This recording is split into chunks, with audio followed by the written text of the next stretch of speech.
कोई भी एक्शन ऐसा नहीं होगा जो कि डर से निकल रहा होगा, फियरलेस। बिकॉज आत्मा तो अजर अमर है, आत्मा कभी न तो पैदा होती है न मरती है। आपने ये पढ़ा तो होगा, महासागर में एक जो लहर है वो समझिए कि उस लहर से एक पानी की बूंद छिटकी और फिर से पानी में मिल गई। अगर हिंदू हो तो आपको जला देंगे तो वो जो आप राख बन जाओगे, वो राख को भी नदी में बहा देते हैं। तो जब आप इस बात को समझने लग जाते हो तो आप किसी सिचुएशन से डरते नहीं। फिर आप ये नहीं सोचोगे यार कि मेरे को मंच में जाके भाषण देना है तो वो लोग क्या सोचेंगे मेरे बारे में। अगर आप हाथ फैलाओगे, मांगोगे तो आप भिखारी बन जाओगे, आप अगर दोगे तो आप शहंशाह बन जाओगे। वो जय शेट्टी जिसने किताब लिखी, उसने थिंक लाइक अ मॉन्क किताब जो लिखी थी, and today like minting money, मतलब वो 1 घंटे का 60 लाख रुपए लेता है वो। खुद भी आप परेशान रहोगे, खुद भी एंजाइटी में रहोगे, आप अपने आसपास के लोगों को भी परेशान करोगे, उनको भी एंजाइटी दोगे, उनको भी गुस्सा दिलाओगे, उनकी भी राह में रोड़ा बनोगे उनकी प्रोग्रेस में। लेकिन अगर आप स्पिरिचुअल रास्ते पे चलेंगे तो आपके भीतर एक फूल खिलेगा, प्रज्ञा का फूल खिलेगा, विजडम आपको समझ में आएगी क्या है, और वो विजडम आपको बताएगी यार आप अपने जीवन का उपयोग कैसे करें। देखो भाई, स्पिरिचुअल होने का क्या मतलब है, पहले तो हमको ये समझना बहुत जरूरी है।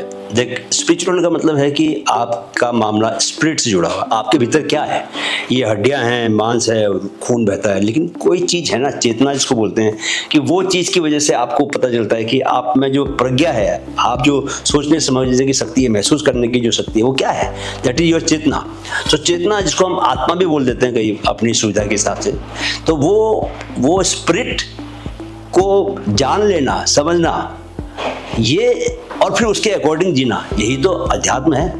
अध्यात्म का मतलब यार ये कब से हो गया कि आप, कई लोग समझते हैं कि अध्यात्म का मतलब जो है वो संन्यास लेने से है, कि आपने मतलब अध्यात्म की ओर जा रहे हो तो उसका जीवन में संन्यास की तरफ जा रहे हो। भाई संन्यास अध्यात्म नहीं है। मैं कई बार ये बात पहले भी बोल चुका हूँ कि जो व्यक्ति आध्यात्मिक होता है वो व्यक्ति ज्यादा संसारिक होता है, मतलब वो संसार को ज्यादा बेटर तरीके से, ज्यादा बेहतर तरीके से साथ पाएगा। वो जीवन में जिस तरह के आनंद ले पाएगा, दूसरा आदमी जो सांसारिक है, जो अध्यात्म को समझता नहीं, वो is not spiritual, he will not be able to extract even 1% of it, 1% of what the other guy is enjoying life, you no.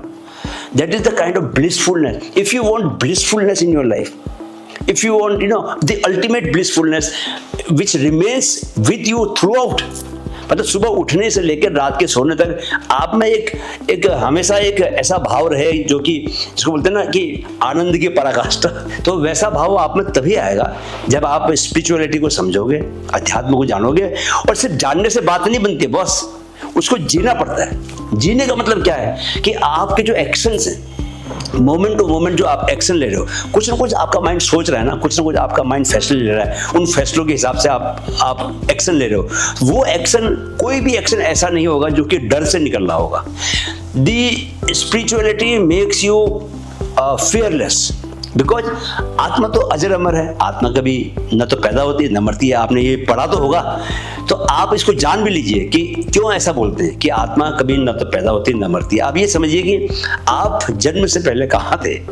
जैसे मैं इसको बोलता हूँ कि फाइनाइट कॉन्शियसनेस और इनफाइनाइट कॉन्शियसनेस की बात करते हैं, कि जैसे समंदर में लहरें हैं, महासागर है, महासागर में एक जो लहर है वो समझिए कि उस लहर से एक पानी की बूंद छिटकी और फिर से पानी में मिल गई। तो जो बूंद का जो जीवन है वो आपका जीवन है।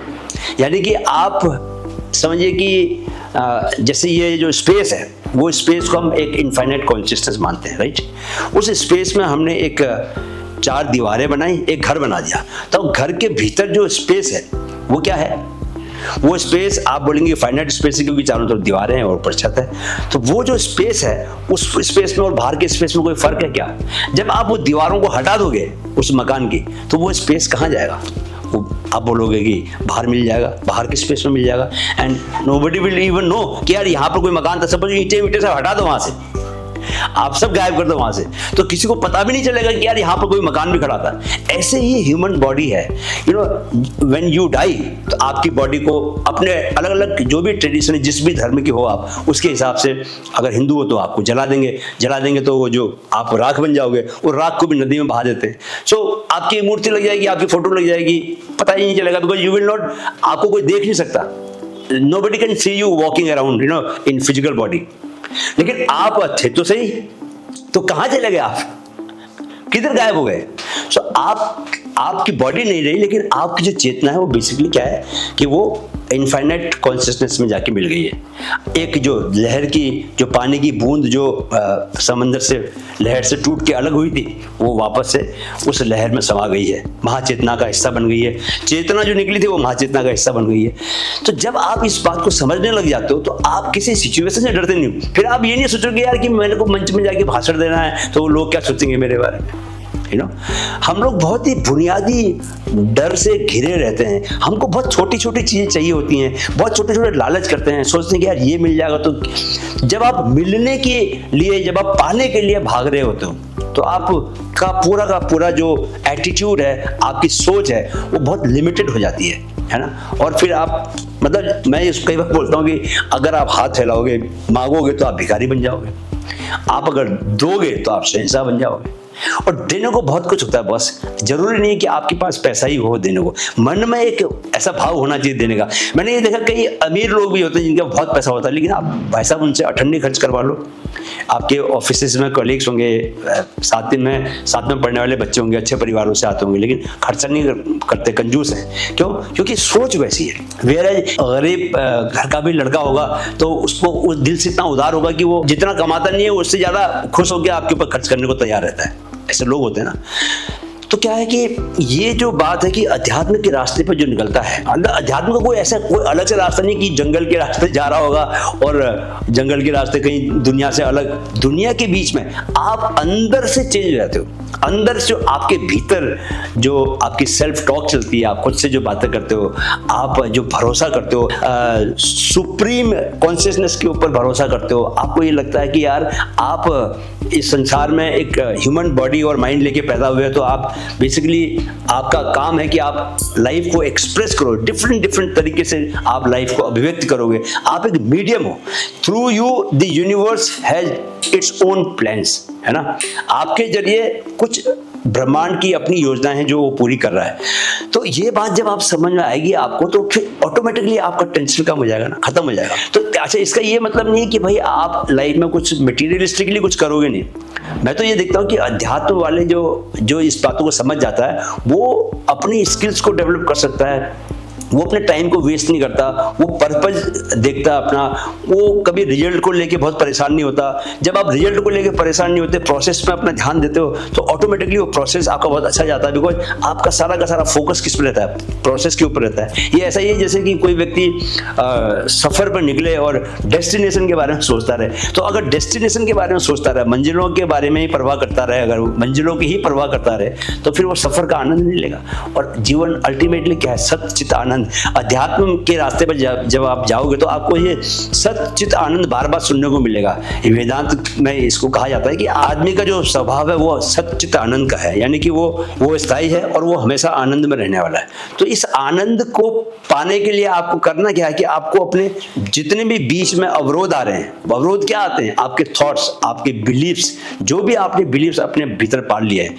और कई लोग तो पूरी जिंदगी बिलीव्स में ही निकाल देते हैं। मतलब मैं देखता हूँ कई बार जो राजनीतिक विचारधाराओं की बात होती है दोस्तों, तो राजनीतिक विचारधाराओं में पूरा जीवन जो है यार एक ही लेफ्टिस्ट ही हो गए रह गए। आप बताओ, सारी जिंदगी आपने लेफ्टिस्ट में निकाल ली, है ना। वो एक एक्सपेरिमेंट इतिहास ने किया था, जिस वक्त विश्व का इतिहास जब एक ऐसे दौर से गुजर रहा था, कुछ खास परिस्थितियां थी।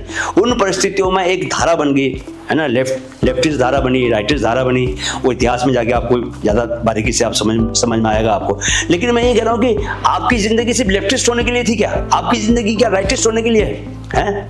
या आपकी जिंदगी सिर्फ समाजवादी हो जाए बस, बाकी सब गलत है, समाजवादी होना ही सही है? तो ये आप जब अध्यात्म में जाते हो तो आपकी कोई लिमिट्स नहीं होती, आप लिमिटलेस हो जाते हो, है ना। आपके भीतर की जो अनंत संभावनाएं हैं सब आप पहचान पाते हो कि यार मैं कुछ भी हो सकता हूँ। आपको समझ में आता है कि यार ये जो डिफरेंट नौकरियां करना है, जॉब्स लेना है, उससे जो पैसा मिलने वाला है, जो सैलरी मिलने वाली है, वो सिर्फ कुछ आपके तरीके हैं, बस हो गया, क्योंकि सोसाइटी ने बना रखे, इसलिए आपको you may have to follow it for some time.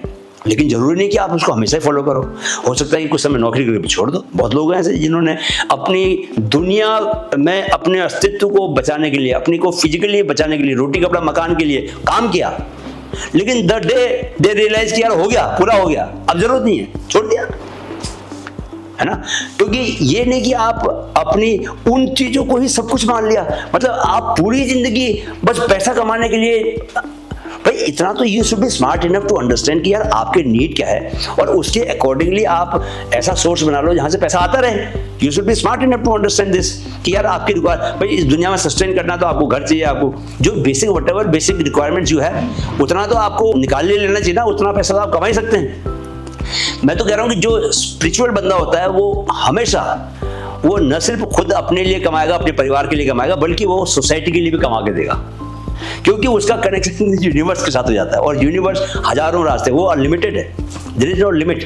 Universe के पास क्या कोई कमी है किसी चीज की? आपके सोना चांदी रुपया ये सब तो आदमी का क्रिएट किया हुआ है ना, है तो वो उसके पास कोई कमी नहीं है, वो सब पूरा कर देता है। इसलिए दोस्तों मैं ये कहता हूँ कि अध्यात्म का रास्ता से ये सोच के मत घबराओ कि यार सन्यासी लोग अध्यात्म के रास्ते पे जाते हैं, नहीं यार। वो जय शेट्टी जिसने किताब लिखी, उसने थिंक लाइक अ मॉन्क किताब जो लिखी थी, वो 20-22 साल में वो बहुत लंबे समय तक मॉन्क्स के बीच, मेरे ख्याल से लंदन में पढ़ता था वो, तो he came down to India and he stayed with the ashram for 2-3 years। वहाँ पर उसने साधना की, समझा जीवन को, समझा योग किया, वो लाइफस्टाइल में रहा जिसमें सारे वो योगीज रहते हैं। And today like minting money, मतलब वो 1 घंटे का 60 लाख रुपए लेता है वो। ये जो मतलब एक तरह से वो सोशल इन्फ्लुएंसर है, उसके अपने पॉडकास्ट हैं, है ना। तो कि पैसा, आप अगर इस फील्ड में चले गए, बहुत सारे ऐसे लोग हैं जिन्होंने अध्यात्म को ही अपना एक रोजी रोटी का जरिया बना दिया है। मोटिवेशनल स्पीकर्स हैं, मैं देखता हूँ कि वो कृष्ण के भक्त हैं, लेकिन वो बात करते हैं मोटिवेशन की, बट बिकॉज कृष्ण के भक्त हैं और मोटिवेशन की बात करते हैं, that has become a source of their income. So वहाँ से भी बहुत पैसे कमाते हो, तो उनको नौकरी करने की जरूरत नहीं। मैं ये नहीं कहता कि आप मतलब पैसा कमाने के लिए अध्यात्म की तरफ आओ, लेकिन जीवन को जानने के लिए अध्यात्म की तरफ आओ। वंस यू अंडरस्टैंड कि जो स्पिरिचुअल होने के, स्पिरिचुअल होकर आप जो बातें जीवन के बारे में जानोगे, वो बातें और जो आपको आपको अपने भीतर से बनाएगा, वो आपको बाहर का रास्ता दिखाएगा कि यार करना क्या है, आपने कौन से काम करने हैं, किस तरह आपको बिहेव करना है, किस तरह कौन सी किताबें पढ़नी है कि नहीं पढ़नी है, क्या काम करने हैं। आफ्टर ऑल सुबह उठने के बाद रात को सोने तक आप कुछ ना कुछ तो करोगे। करना क्या है, कैसे करना है, मन को कैसे शांत रखना है, माइंड को कैसे फोकस बना के रखना है, ऑल दीज थिंग्स ये आपको अपने आप खुद से, अपनी प्रज्ञा से, सेल्फ विजडम से आपको समझ में आएगा कि यार this is the best way of living my life, है ना। और उसमें फिर बहुत सारे अचीवमेंट होंगे, अपने आप से अचीवमेंट होंगे। आपको समाज के बीच ही रहना है, तो समाज के बीच रहते हो कुछ ना कुछ काम करोगे, एंड धीरे धीरे वो काम ऑब्वियसली एक्सपेंड होगा, आपसे लोग जुड़ेंगे, है ना। तो ऐसे तो होता है संसार में। अगर आप प्योरली जो स्पिरिचुअल गुरुज रहे हैं, उन लोगों के भी फॉलोअर्स बन गए हैं, हजारों लाखों करोड़ों लोग फॉलोअर्स बन जाते हैं। नॉट दैट कि आई एम सेइंग कि यार आप फॉलोअर्स बनाने के लिए स्पिरिचुअल फील्ड में आओ। स्पिरिचुअल होने का मतलब है it's a way of life, it is your understanding of life, you no. अगर आपको समझ ही नहीं आए, आप जानो ही ना कि यार आत्मा अजर अमर है, या आप उसको अपनी कॉन्शियसनेस को पहचानो ही ना आप, और एक बेहोशी में पूरा जीवन निकाल दो, तो फिर उस जीवन का कोई मतलब नहीं, बिकॉज वो जीवन आपको कहीं लेके नहीं जाने वाला। वो जीवन आप खुद भी आप परेशान रहोगे, खुद भी एंजाइटी में रहोगे, आप अपने आसपास के लोगों को भी परेशान करोगे, उनको भी एंजाइटी दोगे, उनको भी गुस्सा दिलाओगे, उनकी भी राह में रोड़ा बनोगे उनकी प्रोग्रेस में। लेकिन अगर आप स्पिरिचुअल रास्ते पे चले गए तो आपके भीतर एक फूल खिलेगा, प्रज्ञा का फूल खिलेगा, विजडम आपको समझ में आएगी क्या है, और वो विजडम आपको बताएगी यार आप अपने जीवन का उपयोग कैसे करें, है ना, राइट।